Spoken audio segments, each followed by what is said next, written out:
चलिए देखिए, ठीक है। आज के क्लास का टॉपिक है सेक्शन फार्मूला। देखो सेक्शन फार्मूला में क्या होता है, ये ऑलरेडी आप लोग जानते हो। जैसे मान लीजिए ये कोई पॉइंट है ए और ये कोई पॉइंट है बी, ठीक है। मान लीजिए कि इसका कोऑर्डिनेट x1 y1 दे दिया, ओके, और पॉइंट बी का कोऑर्डिनेट दे दिया x1 x2 y2। और मान लीजिए कोई पॉइंट सी जो है इसको m:n के रेशियो में ब्रेक करता है, ठीक है। कोई पॉइंट सी जो है, ये कोई पॉइंट सी इसको m:n के रेशियो में मतलब दैट इज डिवाइड करता है internal. Let point C intersect, not intersect कहिए, divide the point line joining point A and B into m:n ratio, ठीक है। इन रेशियो m:n इंटरनली, इसको पॉइंट C जो है इसको m:n के रेशियो में इंटरनली डिवाइड करता है। तो आपको C का कोऑर्डिनेट बताना है, C का कोऑर्डिनेट बताना है। तो अभी तक आप 2D में आप जानते हो, अगर ये पॉइंट A है और ये पॉइंट अगर हमारा C है, m:n है, तो आप 2D 2 डायमेंशनल ज्योमेट्री में कोऑर्डिनेट ज्योमेट्री की बात कर रहा हूँ, वहाँ पे C का कोऑर्डिनेट आप जानते हो। और अगर हमारा ये x1 y1 है, ये x2 y2 है, तो इसका कोऑर्डिनेट हो जाता है mx2 + nx1 अपॉन m+n। और सिमिलरली y कोऑर्डिनेट हो जाता है my2 + ny1 अपॉन m+n। ये 2D में आपने पढ़ा था, है ना। ये जो कॉन्सेप्ट है आपने ये 2D में पढ़ा था, 2 डायमेंशनल ज्योमेट्री में। देखिए वेक्टर में पूछ रहा है कि वेक्टर के फॉर्मेट में कि आप इसका पोजीशन वेक्टर बताइए। कह रहा है देन फाइंड, यहाँ पे then find position vector of point, ठीक है। तो देखो इसको कई तरीके से बना सकते हो।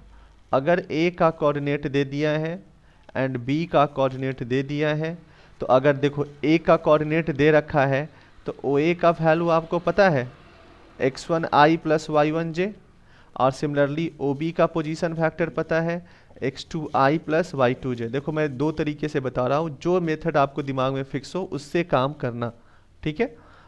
देखो तो ये OA OB मिल गया पोजीशन फैक्टर।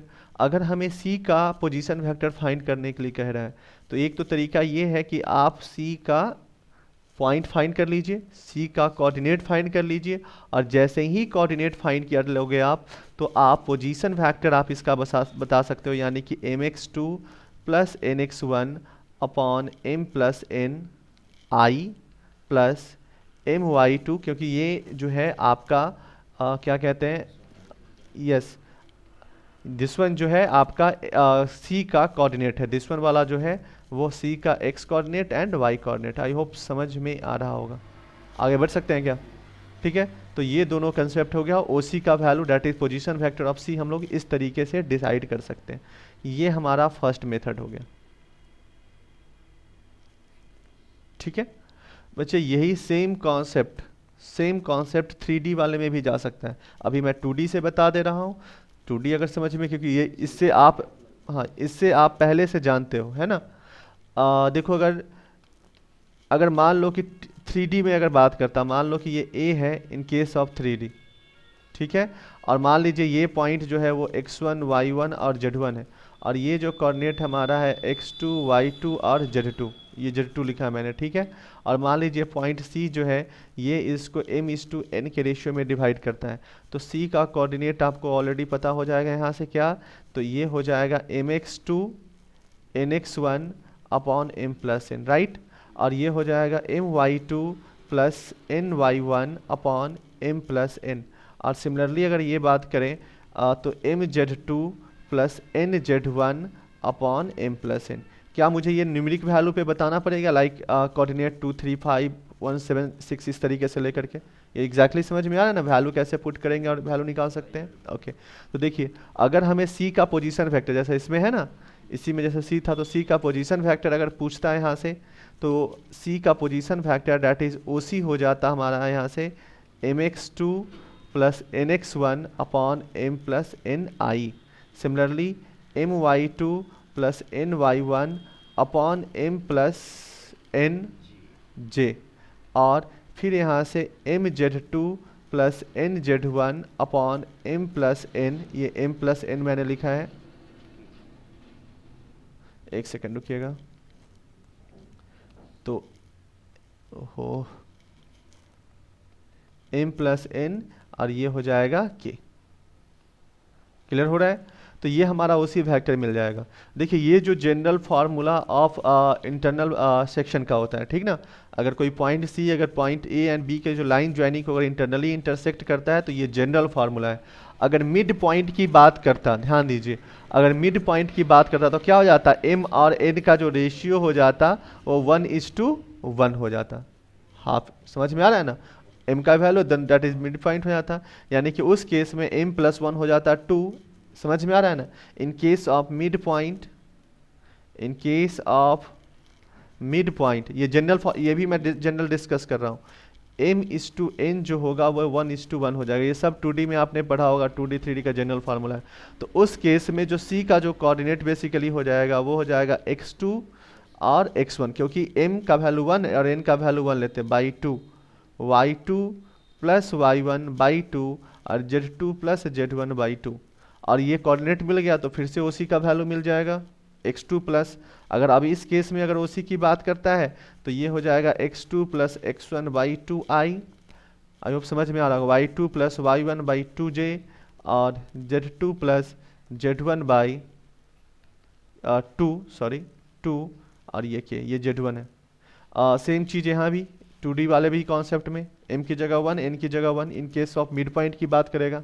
समझ में आ रहा है ना, सिर्फ सर मत हिलाइए कि भाई हाँ मुझे आ रहा है। क्लियर है? आगे बढ़ सकते हैं? ठीक है। फिर से पूछ रहा हूँ, क्या इस पे न्यूमेरिक वैल्यू पे कराना पड़ेगा कि मान लो कि a का कोऑर्डिनेट दे दिया -2, 3, 4 और b का कोऑर्डिनेट दे दिया 7, 2, 1 और m/n का जो रेशियो है वो दे दिया 2:3, तो कोऑर्डिनेट निकल जाएगा ना। आगे बढ़ सकते हैं ना? ठीक है, तो उसी का वैल्यू हमारे पास मिल गया। देखो ये सब जो था हम लोगों ने एक तरीके से कार्टेशियन कोऑर्डिनेट के कॉन्सेप्ट में निकाल लिया। कार्टेशियन कोऑर्डिनेट कहने का मतलब ये जो पॉइंट दे रखा है आपको, ये कार्टेशियन कोऑर्डिनेट के फॉर्मेट में हो गया। ये जो पॉइंट मैंने आपको दे रखा है ये कार्टेशियन कोऑर्डिनेट के फॉर्मेट में हो गया। अगर इसी क्वेश्चन को अगर वेक्टर के फॉर्मेट में बनाना होता तो कैसे करते? ठीक है, अब इसी चीज को वेक्टर का एप्लीकेशन करके बनाना होता तो कैसे करते? अब ये हम लोग सेकेंड मेथड देख रहे हैं। ठीक है, मान लीजिए ये अब जनरल कॉन्सेप्ट ये हो गया, a है ये b है, a का कोऑर्डिनेट कुछ भी दे दिया x1 y1 z1 या 2D में दे या 3D में, उससे में लेना देना कुछ नहीं। ये है x2 y2 z2 और मान लीजिए पॉइंट c है। क्लियर? और c का कोऑर्डिनेट बेसिकली हम नहीं पता है, तो क्वेश्चन में कह रहा है कि c का पोजीशन वेक्टर बताइए। क्लियर है? और ये ऑफ कोर्स ये m/n के रेशियो में। क्लियर? तो अब कह रहा है कि c का find position vector of c। Yes, vector of c। ठीक है, तो अब इसको कैसे करेंगे? तो देखिए इसको लिखेंगे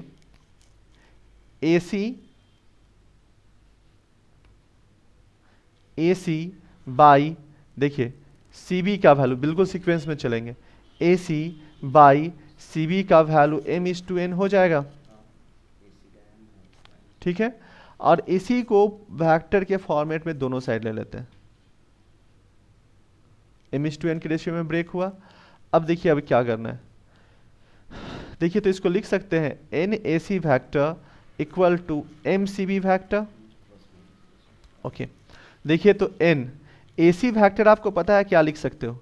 AC वेक्टर का मतलब होता है OC vector minus OA vector, यानी कि पोजीशन वेक्टर के फॉर्मेट में, और इसको आप लिख सकते हो OB vector minus OC vector. कोई दिक्कत परेशानी है तो कहिए। नाउ इम्प्लाइज दैट ये हो जाएगा n, ये हो जाएगा n OC vector minus n OA vector. Equal to m O B factor और ये हो जाएगा m ओ सी फैक्टर। कोई दिक्कत? अब ओ सी फैक्टर बेसिकली हमें निकालना है पोजीशन फैक्टर, तो ओ सी वाले को एक साथ कर लेते हैं। तो n O C factor plus m O C factor equal to m O B factor plus n O A factor. कोई दिक्कत परेशानी तो कहिए। अब यहाँ से n प्लस m कॉमन ले लेंगे, मेरी गलती, यहाँ पे ओ सी फैक्टर अगर कॉमन ले लेंगे तो ये वैल्यू बच जाएगा n प्लस m और यहाँ पर बचेगा m ओ बी फैक्टर का पोजीशन फैक्टर और ये बच जाएगा n ओ ए फैक्टर। थोड़ा सा और आगे बढ़िए तो ओ सी फैक्टर का वैल्यू आप निकाल सकते हो, ये हो जाएगा m, ये हो जाएगा m O B factor plus ये हो जाएगा n O A factor plus m plus n। अब देखिए ओ सी फैक्टर की बात करते मेन हमारा यही हो गया, मेन हमारा इसी से काम हो जाएगा, लेकिन फिर भी आगे बढ़ के देख लेते हैं प्रूफ करके कि जो हमारा उसमें वैल्यू आया था इस वाले सिंपल मेथड में वो आता है कि नहीं। चलिए हम लोग इसी के लिए प्रूफ करके देख रहे हैं, थर्ड वाले के लिए, है ना। तो ओ ए फैक्टर और ओ बी फैक्टर तो लिख सकते हैं ना। तो ये हो जाएगा m, ओ बी का कोऑर्डिनेट दे रखा था x2 y2 z2, तो पोजीशन फैक्टर इसका मिल जाएगा x2i y2j और z2k प्लस ये हो जाएगा n x1i सॉरी y1j और z1k upon m plus n। अब देखिए i वाला टर्म एक जगह कर लीजिए, i का टर्म एक जगह, j का टर्म एक जगह और k का टर्म एक जगह कर लीजिए। तो i का टर्म एक जगह अगर आप करोगे तो ये वैल्यू हो जाएगा mx2 plus nx1 i plus ये हो जाएगा my2 प्लस ny1 j और सिमिलरली ये वैल्यू हो जाएगा mz2 plus nz1 k। m plus n से थ्रू आउट डिवाइड कर लेते हैं, m प्लस n सेपरेटली करके, समझ में आ रहा है ना। एलसीएम लीजिएगा तो फिर से वही वैल्यू आ जाएगा। देखिए उसी का जो वैल्यू आया है यहाँ पर वही वैल्यू आपका यहाँ पर आया होगा। आ गया? समझ में आ गया? तो वेक्टर में हम लोग इस तरीके से क्वेश्चन को प्रूव करेंगे। कोई दिक्कत परेशानी है तो बोलिए, देख लीजिए आराम से। ठीक है, अब एक्सटर्नल डिवीजन देखते हैं। तो इसे मान लेते हैं हमारे पास ए बी कोई पॉइंट है, लाइन ज्वाइनिंग है, और इसको कोई पॉइंट सी जो है वो एक्सटर्नली डिवाइड कर रहा है सच डैट कि ए सी अपॉन बी सी का जो वैल्यू है वो m/n है। ठीक है, ये मान लीजिए कोऑर्डिनेट हमारा x1 y1 है और ये कोऑर्डिनेट मान लीजिए x2 y2 है। क्लियर? अब देखिए सी का कोऑर्डिनेट हमें फाइंड करना है जहाँ पर ए सी अपॉन बी सी का वैल्यू m/n है। कहने का मतलब ध्यान दीजिए, इसको अगर कोऑर्डिनेट सिस्टम में अगर आप भूल गए तो मैं उसको फिर से याद दिला दूँ। ये m हो गया और बी सी का मतलब ये वाला जो वैल्यू है वो n हो गया। तो एक तरीके से ये वैल्यू निकाल सकते हैं m-n और ये n, क्योंकि ए सी का लेंथ एक तरीके से m की तरह ट्रीट करेंगे और बी सी का लेंथ को हम लोग n की तरह ट्रीट करेंगे। तो ए बी का लेंथ m-n हो जाएगा। तो अब हम यहाँ पर उल्टा ट्रीट करेंगे, b जो है वो इसको इंटरनली डिवाइड कर रहा है। ठीक है, तो इसीलिए अगर आप एक्सटर्नल डिवीजन का फॉर्मूला आपको एग्जैक्टली याद नहीं भी है तो भी काम हो जाता है। ठीक है, फिलहाल क्वेश्चन में दे दिया कि सी पॉइंट सी जो है वो ए बी को m/n के रेशियो में एक्सटर्नली डिवाइड कर रहा है, मान लीजिए, है ना, एक्सटर्नली डिवाइड कर रहा है। तो कह रहा है कि find the coordinate, find position vector of point C. ठीक है, समझ में आ रहा है? तो अब इसको आप, चलो फिलहाल मैं इसको एक बार डिवाइड कर देता हूँ कोऑर्डिनेट सिस्टम से और फिर इसमें हम लोग b का कोऑर्डिनेट जानते हैं। तो देखो इसको कैसे लिखेंगे यहाँ से समझिएगा। अगर x2 के कोऑर्डिनेट की बात करें, है ना, b जो होगा इंटरनली डिवाइड कर रहा है किसके लिए, a एंड c के लिए। तो हम लोग x2 का कोऑर्डिनेट लिख सकते हैं, ये हो जाएगा, अगर मान लेते हैं कि c का जो कोऑर्डिनेट, ध्यान दीजिएगा, अगर c का कोऑर्डिनेट हम लोग मान लेते हैं x3, y3 एक थोड़ी देर के लिए, तो देखिए ये हो जाएगा m-n into x3 plus n into x1 upon m-n plus n। Just x2 का कोऑर्डिनेट फाइंड कर लेंगे तो उसी तरीके से y2 वाला डिसाइड कर लेंगे। क्लियर हो रहा है? तो अब इसको सिंप्लीफाई करो, देखो तो n से n कैंसिल हो जाएगा और ये हो जाएगा mx2, और ये देखिए m माइनस एन x3 रहने दीजिए, और ये हो गया nx1। हमें x3 का वैल्यू निकालना है, ध्यान रखिएगा। तो देखिए तो ये mx2 minus nx1 equal to m minus n x3 है, यानी कि x3 का वैल्यू क्या हो गया mx2 minus nx1 upon m minus n। जबकि स्टार्टिंग वाले में ध्यान में रहा होगा तो दोनों जगह प्लस होता है, mx2 plus nx1 upon m plus n, but यहाँ पर दिस वन। बस इसमें याद कैसे रखना है, देखिए एक सेकेंड, ABC है m/n की रेशियो में डिवाइड कर रहा है, तो देखिए हो क्या रहा है कि mx2 हो रहा है, ध्यान दीजिए कहाँ गया, mx2 माइनस nx1, तो बस ये ध्यान रखिए यहाँ से n जो है ना BC का रेशियो n है ना, BC का वैल्यू n है, तो ये ना इस तरीके से मल्टीप्लाई होता है, याद रखने के लिए बस ये nx1 जो है वो माइनस में हो जाएगा। AB जो C जिसके तरफ है पहले वो डिसाइड कीजिए, AB अपॉन BC है, ठीक है, तो डिसाइड कीजिए कि C किसके तरफ है, B के तरफ है, तो जो B के तरफ वाला जो होगा वो प्लस में जाएगा, ठीक है, और जो दूसरा पोर्शन जाएगा वो निगेटिव में, तो ये n है तो ये nx1, ठीक है। अगर ये सब कुछ भी याद नहीं है बाबू तो एक्सटर्नल डिवीजन में देखो मैंने ये जो मेथड डिस्कस किया है कि इसको इंटरनली डिवीजन के फॉर्म में कन्वर्ट कर लिया और फिर कर लीजिए, इससे हर हालत में आंसर सही आ जाएगा, और नहीं तो फिर भाई साहब ये फॉर्मूला याद रखिए। और यहाँ से अगर C का कोऑर्डिनेट इस तरीके से अगर हम लोग डिसाइड करने की कोशिश करें तो ये आपको समझ में आ गया होगा, mx2 minus nx1 m minus n, similarly my2 minus ny1 upon m minus n। और मान लीजिए कि 3 डायमेंशनल रहता तो यहाँ पर mz2, ऑल्दो इस क्वेश्चन में 2 डायमेंशनल ही है, लेकिन अगर 3 डायमेंशनल की बात करता तो उसमें mz2 minus nz1 upon m minus n हो जाता। C का कोऑर्डिनेट मिल गया तो उसी का पोजीशन फैक्टर मिल जाएगा, समझ में आ रहा है ना। अगर ये C का वैल्यू मिल गया, अगर अब क्लियर है ना, ये C का वैल्यू मिल गया, अगर इसी में मैं लिख देता हूँ, अगर कोई कहे कि नहीं अब मुझे OC फैक्टर बताइए तो ये क्या हो जाता, दिस वन इंटू आई, आप OC अलग से फॉर्मूला लिख लीजिएगा, ठीक है ना। OC का जो फॉर्मूला मैंने स्टार्टिंग में यहाँ पे लिखा था, ये C का जो कोऑर्डिनेट जो मैंने लिखा था ये अलग से आप नोट कर लीजिएगा। अगर C का कोऑर्डिनेट आपको पता है तो OC अगर पूछे तो मैं इसी में बना देता हूँ। OC क्या हो जाएगा, this one I plus this one J plus this one के, समझ में आ रहा है। तो अब देखिए अगर इसको वेक्टर मेथड से कहता है, सेम कॉन्सेप्ट को अगर वेक्टर मेथड से कहता है तब कैसे करते हैं, तो ध्यान दीजिए ये आपका AB है, थोड़ा सा इसको ऐसे कर लेते हैं ना, ये आपका A है, ये B है और ये C है, ठीक है। और क्वेश्चन में दे दिया है कि AC अपॉन AB का जो रेशियो है वो m/n है, क्लियर। क्वेश्चन के अकॉर्डिंग मेरी गलती, AC अपॉन BC का जो रेशियो है वो m/n है, ठीक ना। यानी कि ये जो वैल्यू है पूरा m यहाँ तक है और ये जो है वो n यहाँ तक है। आई होप समझ में आ रहा होगा, क्लियर। तो अब कह रहा है कि OC का C का पोजीशन फैक्टर बताइए, ठीक है। कह रहा है find position vector C, clear हो रहा है। तो कैसे फाइंड करेंगे, तो देखिए तो बोथ साइड हम लोग ये गिवन है तो हम लोग ये रेशियो लगा सकते हैं। अगर ये लगा लिया हमने तो ये AC vector equal to m BC vector लिख सकते हैं। हमें OC का वैल्यू फाइंड करना है तो देखिए तो इसको लिख सकते हैं OC minus OA vector equal to m, और ये हो जाएगा OC माइनस OB, क्लियर है।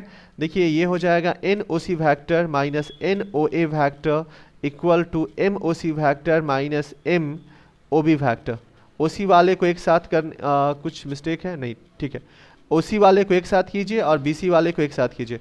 तो इसको मैं इस साइड ले आता हूँ तो ये हो जाएगा MOB vector minus NOA vector equal to MOC minus NOC, समझ में आ रहा है। तो देखिए तो MOB वेक्टर रहने दीजिए माइनस NOA वेक्टर रहने दीजिए, और यहाँ से हम लोग चाहें तो लिख सकते हैं M minus NOC vector, means OC vector हमारा हो गया MOB vector minus NOA vector upon M minus N। ओहो m माइनस n। कोई दिक्कत परेशानी है तो बोलिए। अब ध्यान दीजिए, अब ओसी फैक्टर है और ओबी फैक्टर, तो m ओबी फैक्टर तो ऑलरेडी पता है, position factor x2i plus y2j plus z2k। अगर 2D है तो जस्ट x1 और x2 और y2 रहेगा। समझ में आ रहा है ना? क्लियर हो रहा है ना भाई? डाउट हो अभी पूछ लेना। ये वीडियो लेक्चर जस्ट ये है आपके लिए रिवीजन पर्पज से है। x1i और ये है y1j और ये है z1k upon m minus n। थोड़ा सा मैं अरेंज कीजिएगा पूरे सिस्टम को, तो OC आपका हो जाएगा mx2 माइनस nx1 और m माइनस n i। आ गया पहले की तरह। Similarly m y2 minus n y1 upon m minus n j। Similarly m z2 minus n z1 upon m minus n k। और इसी बस यही प्रीवियस टाइप का हो गया। समझ में आ रहा है? तो इस तरीके से हम लोग एक्सटर्नल डिवीजन, इंटरनल डिवीजन देख लिया, सेक्शन फार्मूला बेसिकली हमने देख लिया। इसका यूज फ्यूचर में होगा, देखेंगे। ठीक है, अब क्वेश्चन करने के लिए कॉन्सेप्ट और डिस्कस करना है, बस 10-15 मिनट क्वेश्चन और डिस्कस करता हूँ कॉन्सेप्ट, और उसके बाद आज एक्सरसाइज पे रिटर्न होंगे। देख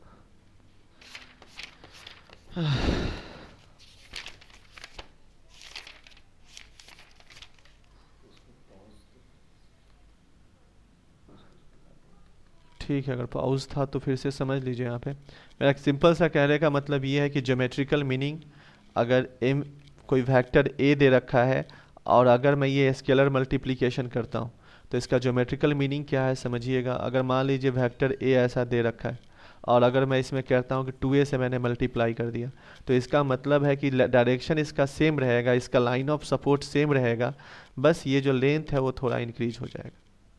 ठीक है, लेंथ जो है वो इंक्रीज हो जाएगा। अगर मैं 3a करता हूँ तो ये थोड़ा सा लेंथ और इंक्रीज हो जाएगा, उसके अकॉर्डिंग जो भी सिचुएशन दे रखा है। अगर मैं इसको कहूँगा कि वेक्टर a/2, तो लाइन ऑफ सपोर्ट यही रहेगा और वेक्टर जो होगा वो रिड्यूस हो जाएगा, मतलब जस्ट इतना हाफ रह जाएगा। ये सब चीज़ें नहीं, वो पूरा दोनों साइड से, मतलब इसको मुझे ऐसे लिखना ज़्यादा बेटर है, इस तरीके से। हाँ, दोनों साइड से, मतलब लाइन ऑफ सपोर्ट सेम रहेगा, लेंथ इसका डायरेक्शन बढ़ जाएगा, मतलब लेंथ जो है इसका बढ़ जाएगा। ठीक है, ये अपना दोनों साइड से मिलेगा, ये मतलब इस तरीके से चीज़ें एडजस्ट हो जाएगा, मतलब लाइन ऑफ सपोर्ट कुल के मिलाकर यही रहेगा, वेक्टर जो होगा वो थोड़ा सा इंक्रीज हो जाएगा अपने इस लाइन ऑफ सपोर्ट पे। ठीक है, ये थोड़ा सा स्केलर क्वांटिटी से मल्टीप्लिकेशन का मीनिंग समझिएगा, फ्यूचर में इसका यूज हम लोग करेंगे। ठीक है, अब आते हैं थोड़ा सा क्वेश्चन पैटर्न पे, आपको ले जाता हूँ। चलिए, अब देखिए यहाँ से जितना अभी तक हमने पढ़ा है उस पर बेस्ड कुछ क्वेश्चंस करते हैं। ठीक है, स्केलर स्केलर प्रोडक्ट यानी कि डॉट प्रोडक्ट और वेक्टर प्रोडक्ट जो है क्रॉस प्रोडक्ट, ये हम लोग नेक्स्ट क्लास में देखेंगे। आज इस पे बेस्ड जितना अभी तक पढ़ाया है, दैट इज़ अभी तक कितने टोटल 2 क्लासेस और आज 3rd क्लासेस हो गया, उस पर बेस्ड क्वेश्चन है। देखो, एक्सरसाइज 23.2 बेसिक वाला था फर्स्ट, उसमें कोई दिक्कत नहीं है। यहाँ से देखो क्वेश्चंस को, देखो ये क्या कह रहा है। फर्स्ट क्वेश्चन में जाओ, कह रहा है P, Q and R are 3 collinear vector such that PQ का वैल्यू A दे दिया है, QR का वैल्यू B दे दिया है, फाइंड द वेक्टर PR। तो देखो, तो अगर समझिएगा P, Q, R 3 collinear points हैं, है ना, P, Q, R 3 collinear points हैं और PQ का वैल्यू आपको दे दिया है A, है ना। PQ वेक्टर जो है वो आपको दे दिया है, यहाँ से ध्यान दीजिए, PQ वेक्टर आपको दे दिया है A क्वेश्चन के अकॉर्डिंग, और QR वेक्टर आपको दे दिया है B, तो आपको PR वेक्टर नहीं निकल जाएगा। PR वेक्टर क्या होगा, PQ vector plus QR vector. इस चीज़ को ऐसे भी सोच सकते हैं कि PR को हम लोग लिख सकते हैं PQ प्लस QR। तो अगर वेक्टर के कॉन्सेप्ट में अगर यूज करेंगे तो बोथ पे वेक्टर्स, यानी कि this one, therefore PR vector PQ यानी कि vector A plus vector B हो जाएगा। आप चाहो तो आंसर मिला सकते हो, A vector A plus vector B, मिल गया आंसर यहाँ पे। सिमिलरली अब कह रहा है क्वेश्चन नंबर 2 में आइए, कह रहा है given a condition that 3 vector ABC form the 3 side of a triangle that are what are the other possibilities. ठीक है, तो अब ध्यान दीजिए, अगर मान लीजिए ये वेक्टर A, वेक्टर B और वेक्टर C, है ना, साइड ट्रायंगल का साइड है दे रखा है, मान लीजिए ये वेक्टर ए है, बी है, सी है। क्लियर? तो हमारे पास रूल है ना, हम किसी भी तरीके से रोटेट कर सकते हैं। अगर कुछ नहीं दिया तो हम लोग इस तरीके से मान लेंगे। तो ये क्या हो जाएगा, A B plus B C plus C A का जो वैल्यू हम लोग मान लेते हैं रिजल्टेंट 0। ठीक है, तो ये वेक्टर क्या हो जाएगा, A B C equal to 0। एक तरीका ये हो सकता है। समझ में आ रहा है ना? बहुत ही बेसिक्स क्वेश्चन है। अब क्वेश्चन थर्ड में क्या कह रहा है कि if a and b are two non-collinear vectors having the same initial point, ठीक है, non-collinear, then what are the vector represented by a plus b and a minus b? तो अब ध्यान दीजिए, वेक्टर a मान लेते हैं, ये वेक्टर a है और ये वेक्टर b है। थोड़ा सा मैं इसको अलग से बनाता हूँ, रुक जाइए, सिंपल सा समझिए। ये वेक्टर a मान लीजिए और ये वेक्टर b मान लीजिए। तो क्वेश्चन में क्या रहा, दोनों जो है को इनिशियल पॉइंट है ना, क्वेश्चन में कहीं कह दिया है a and b are two non collinear vector, में दोनों की एक लाइन पे नहीं है, having the same initial point, यानी कि दोनों जो है वो सेम जगह से ओरिजिनेट हो रहा है। तो कह रहा है कि a प्लस बी जो है और a माइनस बी किसको रिप्रेजेंट करेगा। तो a प्लस बी अगर ध्यान दीजिए कैसे लिखेंगे, तो वेक्टर a दिस वन है, और अगर इस दोनों को ऐड करना है तो जहाँ पर इसका ये जो हेड एंड हो रहा है वहीं से इसका टेल इसका कनेक्टेड होना चाहिए। ये b है, ठीक है। तो देखो तो ये वेक्टर b है, ये मान लेते हैं c, वेक्टर कोई मान लेते हैं c, और इसका नाम लिख लेते हैं a b c है। तो देखो तो अगर हम लोग चलेंगे तो A B vector plus B C vector equal minus C A vector equal to 0, sorry plus C A vector equal to 0, यानी कि A B vector plus B C vector minus A C vector equal to 0, यानी कि ये value हो जाएगा ए, question में पहले ही दे दिया है, और बी सी का वैल्यू है B equal to A C vector. It means to say A plus therefore A plus B क्या दिखा रहा है, resultant of vector A and B.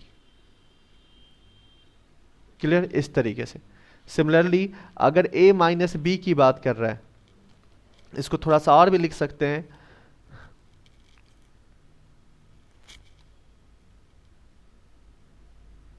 इसको एक जगह और भी लिख सकते हैं कि ये जो है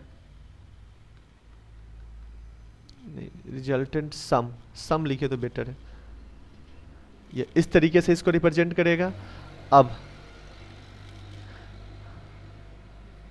ए हमने इसी को माना था, बी हमने इसको माना था, माइनस बी क्या हो जाएगा, तो माइनस बी हमारा ये वाला टर्म हो जाएगा माइनस बी।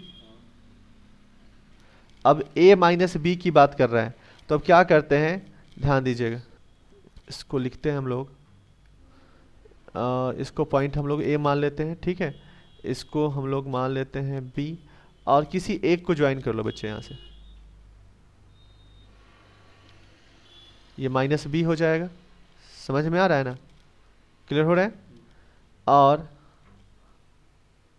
देखिए तो दिस वन को हम लोग यहाँ से कनेक्ट कर सकते हैं, इस पॉइंट को सी, ए इसको मान लीजिए, बी यहाँ मत मानिए, बी इसको मानिए और सी इसको मान सकते हैं, ठीक है। अब देखिए तो यहाँ से सिमिलरली फिर से वही वाला concept, A B plus B C, A B vector B C vector और प्लस सी ए वैक्टर का वैल्यू 0, ठीक है। तो देखिए तो ए बी का वैक्टर दिस वन है, बी सी का वैल्यू माइनस बी, और सी ए की जगह हम लोग लिख सकते हैं minus A C vector equal to 0, यानी कि ए सी क्या हो जाएगा, ए माइनस बी, यही ना ए माइनस बी का वैल्यू पूछ रहा था। तो ये क्या हो रहा है कि देखो इसको, हाँ ज्योमेट्रिकली एक चीज़ और भी लिख सकते हैं, इसको लिख सकते हैं कि ये जो है एक तरीके से डायगोनल की तरह बिहेव कर रहा है।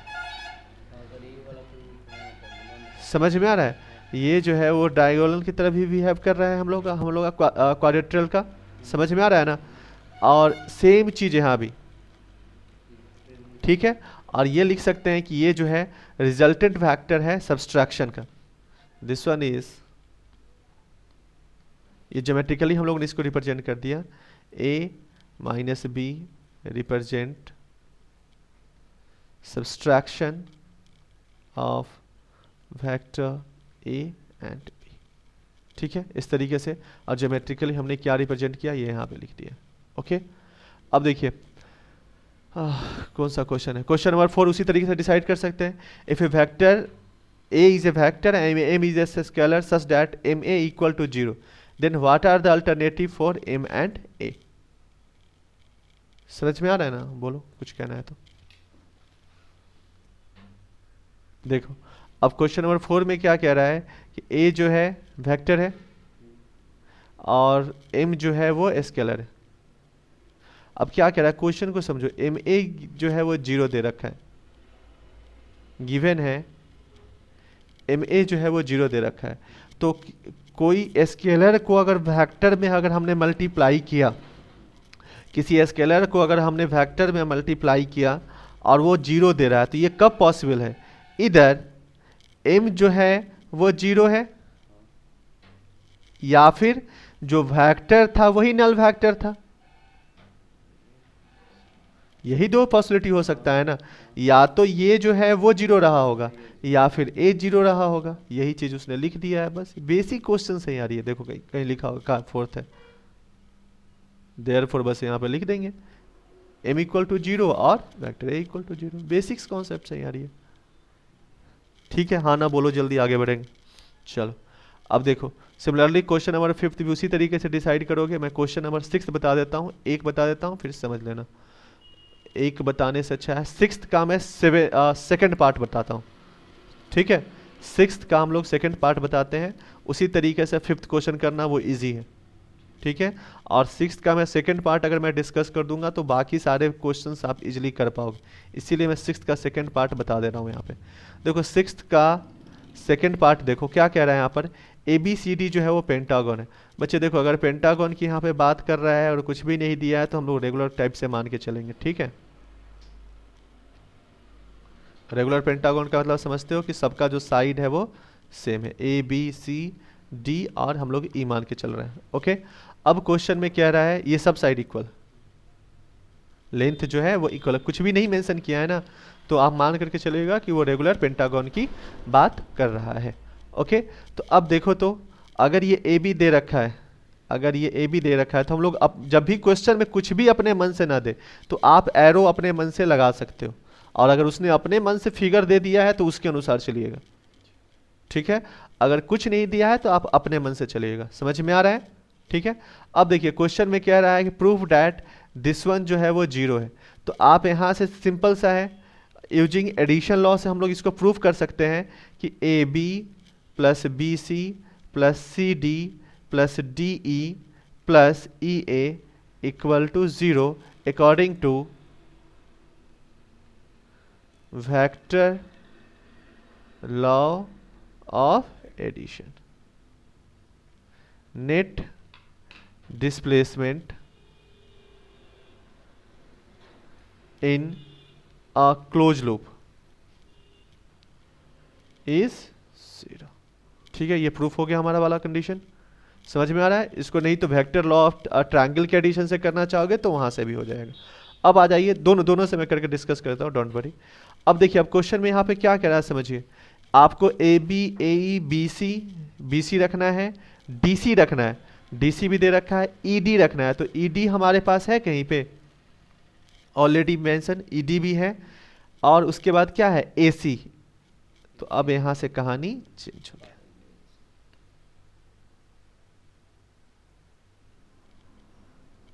क्लियर हो रहा है?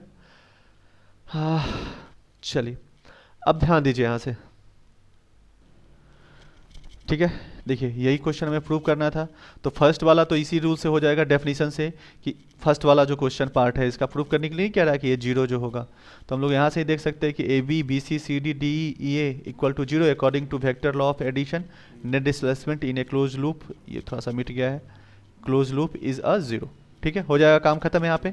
अब आते हैं सेकंड क्वेश्चन जो इंपॉर्टेंट है, और इसी से सारे क्वेश्चन, इस तरीके के क्वेश्चन को देख लीजिए और इसी पे बेस सारे क्वेश्चन कीजिएगा। देखिए ट्राई कीजिएगा, नहीं होगा तो फिर मैं बताऊंगा। अभी तक स्क्रीनशॉट भी ले लीजिएगा, बहुत देर से ये इसी तरीके से है तो स्क्रीनशॉट ले लीजिएगा यहाँ तक का। ठीक है, आंसर यहाँ तक दे दिया है। अब देखो इसको कैसे करते हैं। सो पहले तो थोड़ा इसको मिटा दूँ मैं। ओहो,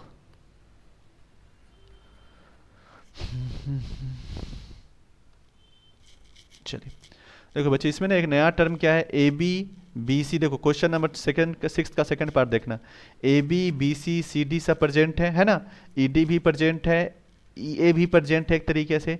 एक जो नया टर्म वो जो डाल दिया ना सिस्टम में, ए सी डाल दिया है, तो हम लोग ऐसा करते हैं ए से सी को ज्वाइन कर लेते हैं। ज्वाइन कर सकते हैं नाउ। अब देखो तो बच्चे, यहाँ से इसको हम लोग रोटेट कर सकते हैं। हम लोग फर्स्ट ये जो ट्रायंगल जो बन रहा है, इन ट्रायंगल ए बी सी की मैं बात कर रहा हूँ, ध्यान दीजिएगा। तो देखिए, तो in triangle A B C, vector A B B C और सी ए का वैल्यू 0 हो जाएगा क्लोज लूप का, बट वेक्टर ए बी ऐसे ही रहने दीजिए, बी सी ऐसे ही रहने दीजिए, और सी ए को, ये तो हमारा मूवमेंट है ना, ये जो चले हम लोग अपने मूवमेंट से चले, लेकिन क्वेश्चन के अकॉर्डिंग ये फिगर बना है, ये जो ब्लू वाला जो लाइन बना है वो क्वेश्चन के अकॉर्डिंग ए सी टर्म लिखा है, तो हम लोग मान के चल रहे हैं कि ए से सी की तरफ जा रहा है। लेकिन ये जो चल रहे हैं हम लोग क्लोज लूप, जो ट्रायंगल रूल होता है, तो देखो तो इसको लिख सकते हैं ए सी इक्वल टू 0, और थोड़ा सा एक कदम और बढ़ाओ और यहाँ पर लिख सकते हो ए सी का value A B plus B C. इसको इक्वेशन 1 मान करके छोड़ दो, फ्यूचर में हम लोग इसका यूज करेंगे। ठीक है, हाँ हाँ बिल्कुल लिखिएगा, इस बोर्ड में कंप्लीट लिखिए। अगर मान लीजिए एग्जैक्टली मेरे को यही क्वेश्चन देगा तो मैं एग्जैक्टली ये सारे लिखूंगा, कुछ भी इसमें मिसिंग नहीं। जहाँ पे जो चीज़ लिखना नहीं होता है वो मैं पहले ही बोल देता हूँ, बाकी सब चीज़ तो लिखना है। अगर इससे बेटर अगर आपको कहीं पे लैंग्वेज लिख रहा है मिल रहा है तो उसको भी नोट कीजिए, उसके भी अकॉर्डिंग जाइए, और लैंग्वेज हमेशा कोशिश कीजिए कि एनसीईआरटी का फॉलो करने के लिए। अब देखिए यहाँ से, अब यहाँ से देखिए दिस वन में, ठीक है। अब सेकेंड, इन क्वाड्रेट्रल, क्वाड्रेट्रल ए सी डी ई, ठीक है। अगर वहाँ पे बात करेंगे, देख लीजिएगा थोड़ा सा लैंग्वेज यहाँ पे मैं लिख देता हूँ, A C plus C D plus D E plus E A का वैल्यू 0 होगा in net close loop statement 0। अब थोड़ा सा समझिएगा इसको, इसी चीज़ को हम लोग लिख सकते हैं। अब हमारा काम ऑल दो हो गया, ए सी की जगह ये इसको लिख सकते हैं minus D C minus E D, और इसको माइनस ए ई। क्यों ऐसा किया गया? बिकॉज क्वेश्चन में डी सी ई डी और ए ई का यूज किया है। क्वेश्चन नंबर 6 का सेकंड पार्ट देखिएगा जो हम लोग सॉल्व कर रहे हैं। देयरफॉर ए सी का वैल्यू आप लिख सकते हैं D C plus E D plus A E equation 2, ठीक है। अब ये दोनों रहने दीजिए। Now we have to prove क्या कि A B plus A E plus B C plus D C plus E D, और ये क्या है plus A C equal to 3AC, यही है ना। तो हम लोग लिखते हैं यहाँ से देयरफॉर LHS से हम लोग सिस्टम को प्रूव करते हैं। हमेशा क्वेश्चन कुछ साइड से प्रूव करना चाहिए जिधर नंबर ऑफ टर्म ज़्यादा है। हमेशा से मैं यही बोलता हूँ, जिस साइड नंबर ऑफ टर्म ज़्यादा दिखे उस साइड से क्वेश्चन को सॉल्व करना चाहिए, ठीक है। अब देखिए तो समझिएगा, from equation one B A C को लिख सकते हैं A B plus B C, है ना। तो हम ऐसा करते हैं, यहाँ से इसको लिखते हैं A B plus B C को हम लोग एक जगह कर लेते हैं, प्लस बाकी जो बच गया A E plus D C plus E D उसको एक जगह कर लेते हैं, और प्लस ए सी, ओहो, प्लस ये जो ए सी है इसको एक जगह कर लिया, ठीक है। समझ में आ रहा है?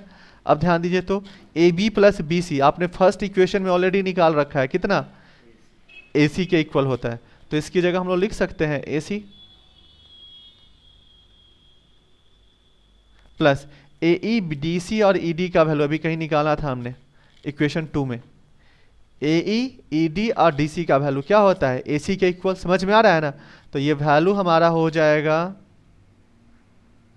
ये वैल्यू भी हमारा हो जाएगा AC के इक्वल, और थर्ड वाला AC को ऐसे ही रहने दीजिए। देखिए ये 3AC हो गया इक्वल टू RHS। तो इस तरीके से क्वेश्चन को हमें करना है। आई होप समझ में आ रहा होगा। ठीक है, अब देखिए इसी तरीके से क्वेश्चन नंबर 9 कर देता हूं।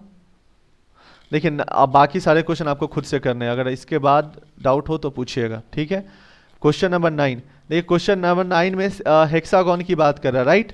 तो अगर कुछ भी, मैंने बार बार कहा कि अगर क्वेश्चन में कुछ भी मेंशन ना करे, इसके राम कहानी में कुछ भी ऐड ना करे, तो आप मान करके चलना कि वो बात कर रहा है रेगुलर हेक्सागोन की। ठीक है,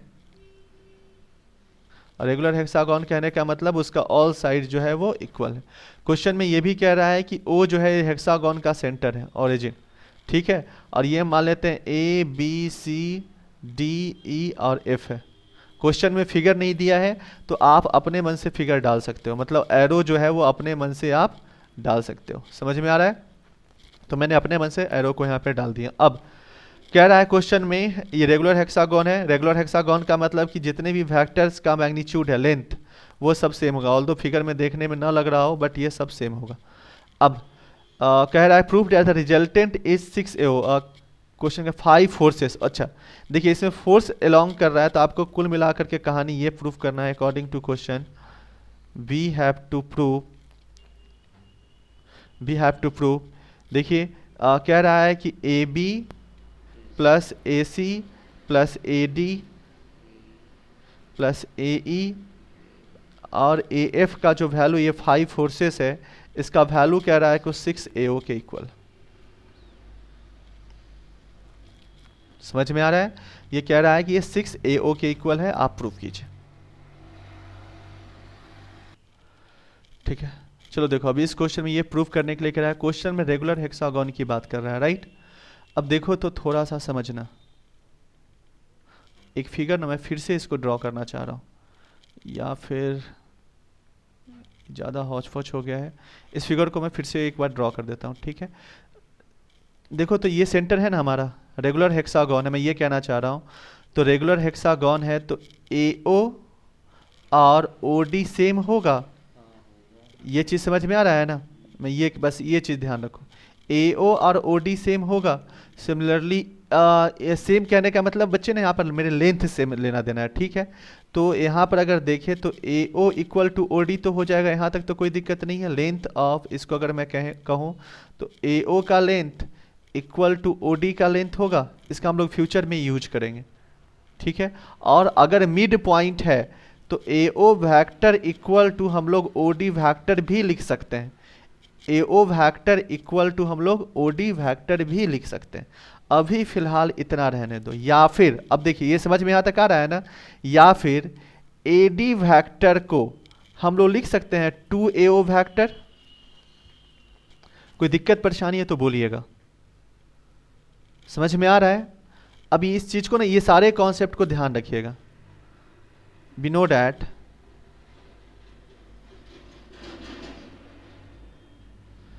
ठीक है, इसको मिटाइए, इसको मैं फिर लिखूंगा। मैं अभी एग्जाम क्वेश्चन सॉल्व कर रहा हूं। ठीक है, अब देखिए ऑल्सो देखिए इस फिगर में यहां पे ही मैं लिख देता हूं, कैसे लिखूं इसको। चलो कोई नहीं, मैं फिगर थोड़ा सा यहाँ पे ड्रॉ कर लेता हूँ, अदरवाइज बार बार ऊपर नीचे करना पड़ेगा। आपको फिगर फिर से ड्रॉ नहीं करना है, ठीक ना। मैं यहीं से चलो देख करके लिख देता हूँ। देखो तो BC वेक्टर इक्वल टू हो जाएगा माइनस EF वेक्टर। क्यों? बिकॉज ये देखो मैं पिंक कलर से टिक कर रहा हूँ, ये वाला और ये वाले का लेंथ सेम होगा, रेगुलर वेक्टर तो सेम होगा, और ये दोनों पैरेलल होगा। हेक्सागोन की प्रॉपर्टी है ना, कि ये जो अपोजिट साइड जो होता है वो पैरेलल होता है। तो पैरेलल है, बट चूंकि वेक्टर का कॉन्सेप्ट चल रहा है तो डायरेक्शन को भी मेंशन करना पड़ता है। हम लोगों ने डायरेक्शन बना ही लिया है, एरो का anti clock by direction through out.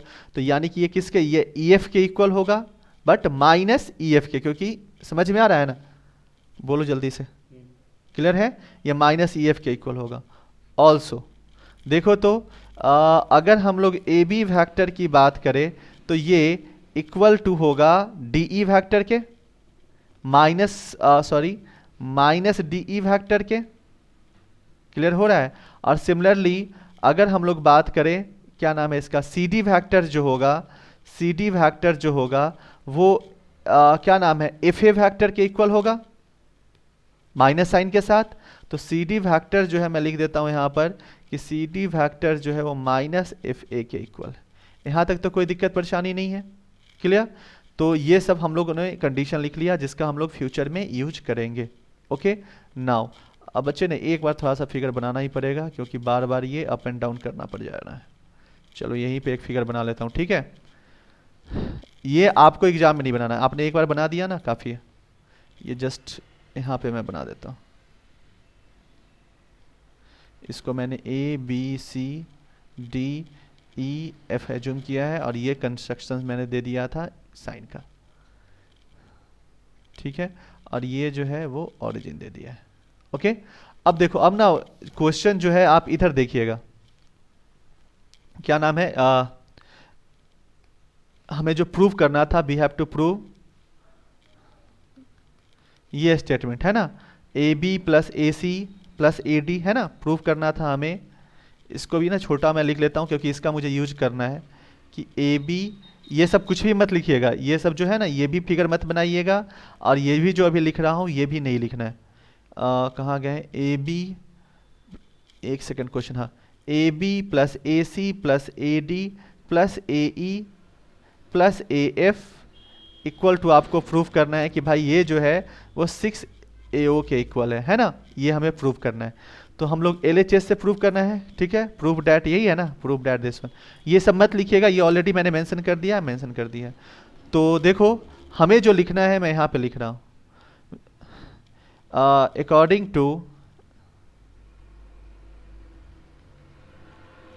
To vector sum, vector sum. देखो तो पहली बात कि A B B C C D D E F और एफ ए का वैल्यू 0 होगा, क्लियर है। और एक कॉन्सेप्ट हम लोग ये भी जानते हैं, ए सी जो होता है वो सॉरी बी सी जो होता है वो एफ ई के इक्वल होता है ना, बेसी जो होता है वो एफ ई के इक्वल होता है। तो देखो तो ये दोनों को हम लोग चाहे तो माइनस कर सकते हैं, ठीक है ना। फिलहाल अभी इतना रहने दीजिए, चलो इतना रहने दीजिए, इसको इक्वेशन 1 रहने दीजिए, अभी चलो आगे बढ़ो। देखो तो बच्चे क्वेश्चन में पूछ रहा है किसका, ए बी, ये सब कुछ जो है हमें ए सी के फॉर्मेट में लिखना है ना, हाँ इसमें आ रहे हैं। देखो तो हमें A B A C A D यही सब पूछ रहा है ना, तो ए सी तो एक नया चीज आपको दिख रहा है यहाँ पर, ठीक है। तो पहले तो एक तो रिलेशन लिख लीजिए यहां से,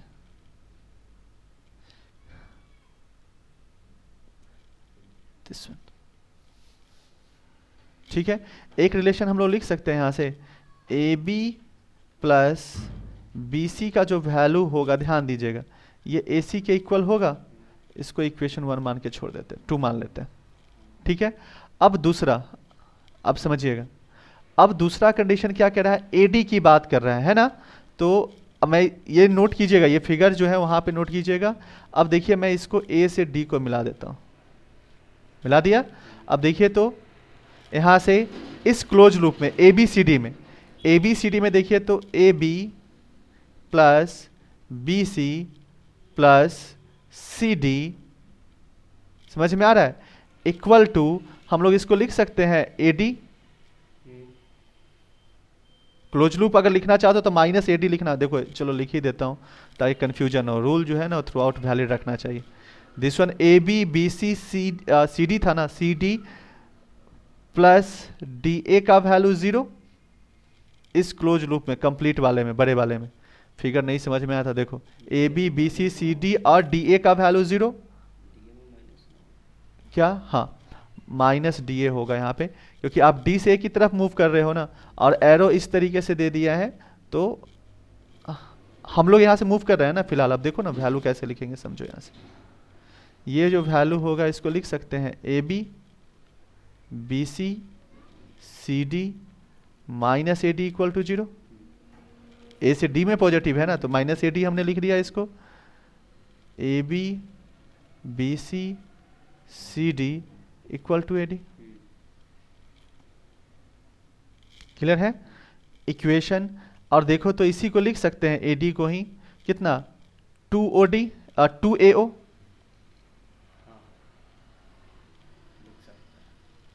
ठीक है, ये इक्वेशन थर्ड मान लीजिए। ठीक है, अब देखिए आपके पास यहाँ से ये भी रिलेशन आ गया। प्रूफ जो करना था AB का आपने यूज कर लिया, AB का आपने यूज कर लिया है, उसके बाद CD इसमें नहीं है ना। अब CD वगैरह का वैल्यू हमें लिखना होगा। यहाँ तक तो आ गए हैं, अब रुक जाइए, यही इस क्वेश्चन में थोड़ा सा समय लगेगा। ओके तो फिर देखिए ये कहानी यहाँ तक पहुँच गया है। ये कंडीशन हमारा दैट इज ये जो सेकंड इक्वेशन है, ठीक है, AB plus BC equal to AC। इस इक्वेशन को जो थर्ड वाला जो इक्वेशन है इसको अगर ना भी लिखोगे तो चलेगा। देखो मैं पहले क्या करना चाह रहा हूँ, रुक जाओ, इस कंडीशन को थोड़ा सा मिटा लो,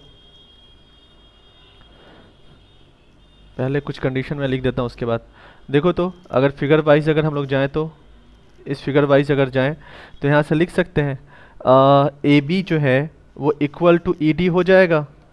अगर AB देखे तो ये हमारे ED के इक्वल हो जाएगा, पैरेलल है, और ये चूंकि पहले ही से कह रखा है कि रेगुलर हेक्सागोन है तो यहाँ से कंडीशन लिख सकते हैं। देखना बस इतना ही कंडीशन से ना आपका काम हो जाएगा, समझिएगा। पहले यहाँ से कंडीशन लिख सकते हैं। ये जो फिगर है हमारे पास, देखो एक सेकेंड को, यहाँ पे है ना, देखिए यहाँ से पहले कंडीशन लिख लेते हैं हम लोग। देखिए तो AB वेक्टर जो है वो इक्वल टू ED वेक्टर हो जाएगा। थोड़ा सा फिगर और डाउन कर देता हूँ ताकि समझ में आ जाए। ठीक है, AB वेक्टर जो है वो AD वेक्टर के इक्वल हो जाएगा। वन मोर थिंग ध्यान दीजिएगा, फिगर ना इसी में थोड़ा दिक्कत हो रहा है, चलो ठीक है, AB इक्वल टू AD हो गया।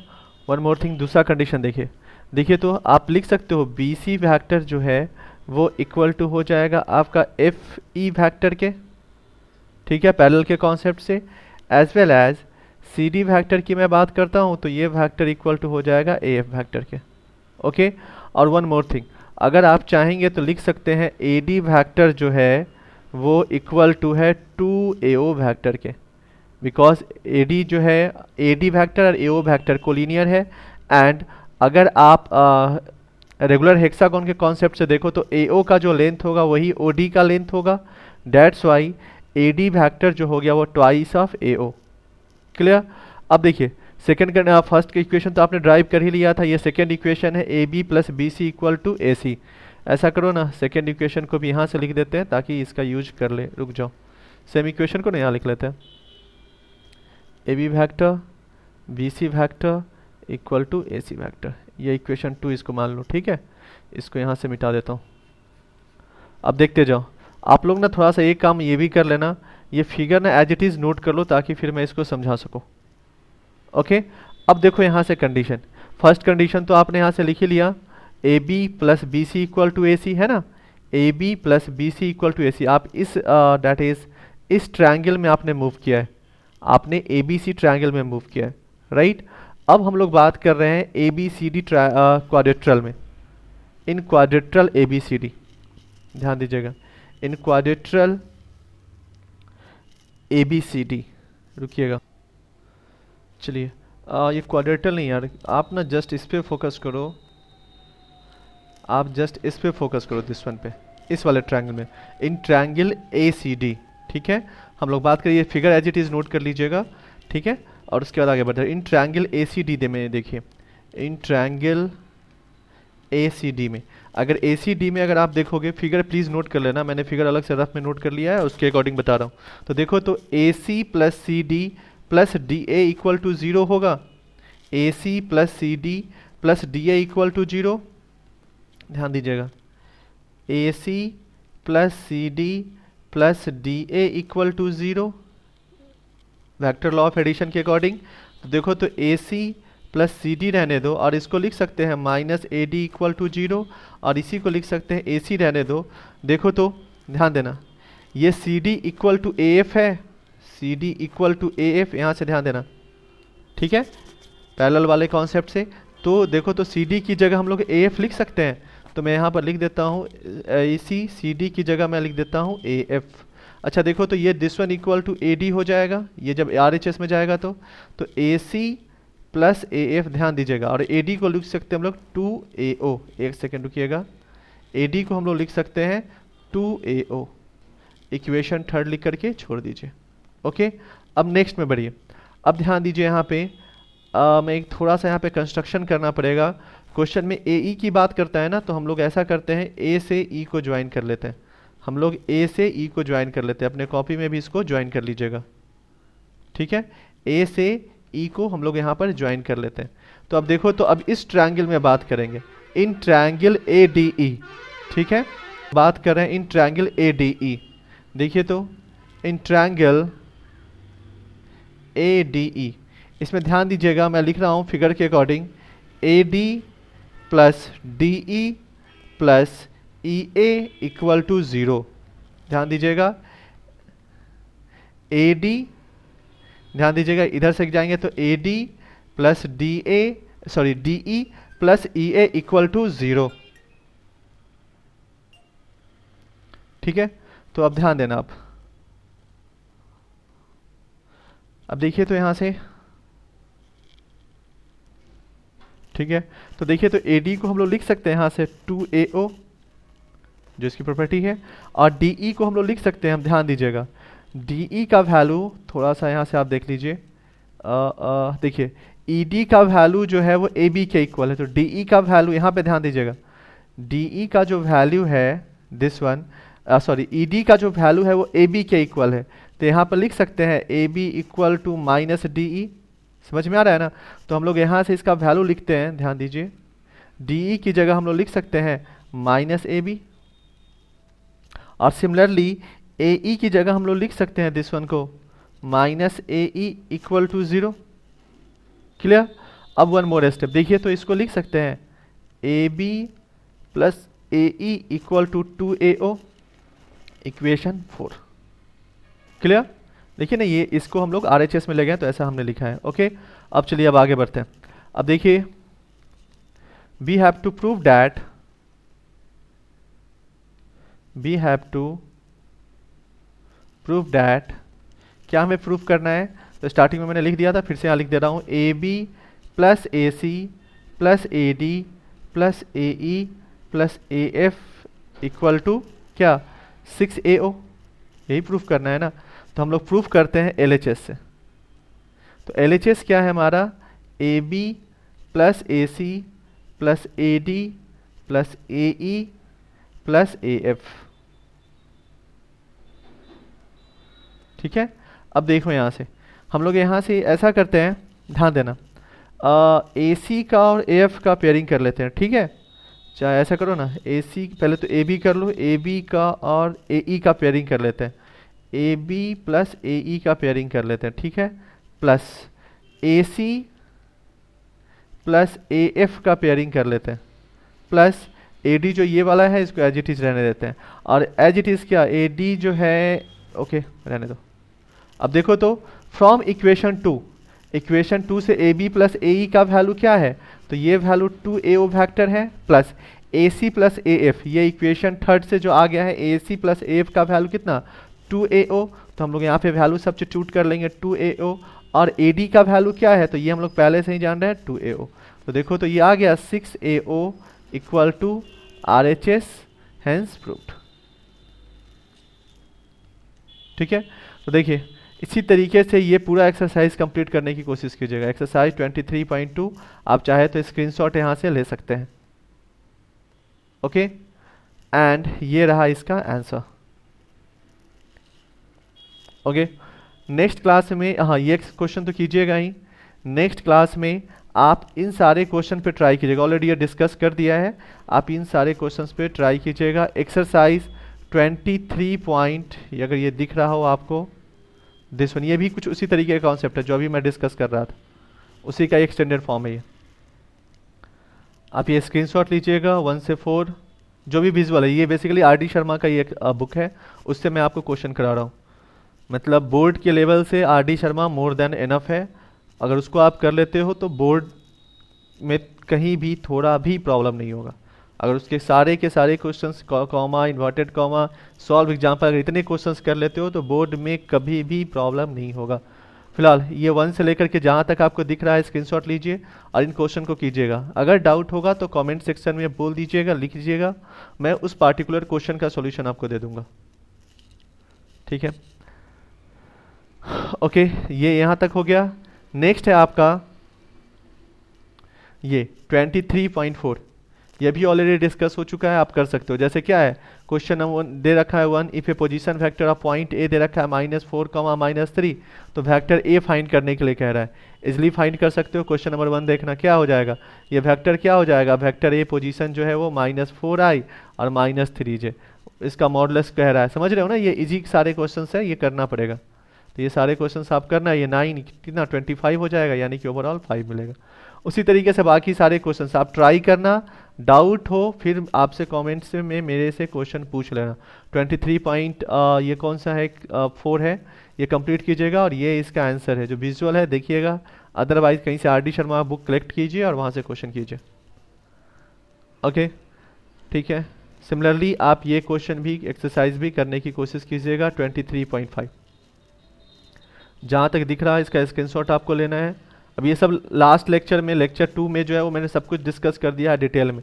अब क्या है, ये 2i 3j -6k है और क्या रहा है कि इसका मैग्नीट्यूड बताइए। सिंपल सा समझ में आ रहा है ना, बेसिक क्वेश्चन है, बट इसको कीजिएगा, धीरे धीरे इसका ना लेवल बढ़ेगा और कल के क्लास से इसका लेवल बढ़ जाएगा। ठीक है, ये हो गया 4 9 36, देख लीजिएगा जो भी है कैलकुलेशन वगैरह। तो 36 प्लस 9 45 44 यानी कि 7। ठीक है, 39 ये हो गया 14, ठीक है, 45 प्लस 4 49 7। ठीक है, तो इसी तरीके सारे वैल्यू कैलकुलेट कीजिएगा, जो भी हो फिर आप मेरे से नेक्स्ट क्लास में पूछ लीजिएगा या कमेंट सेक्शन में पूछ लीजिएगा। दिस वन जो भी एक एक क्वेश्चन अगर बताना है भाई, जो जो क्वेश्चन है आप एक बार लिख दीजिएगा कि ये क्वेश्चन मुझे डिस्कस कर दो, मैं कमेंट आपका सीन करूँगा और फिर डिस्कस कर दूंगा। दिस वन यहाँ तक नोट डाउन कर लीजिए और क्वेश्चन को ट्राई कीजिएगा। ठीक है, आज इतना ही रहने देते हैं, नेक्स्ट क्लास में इसको कंटिन्यू करूँगा। ओके, लेक्चर आज यहीं पे एंड कर रहा हूँ।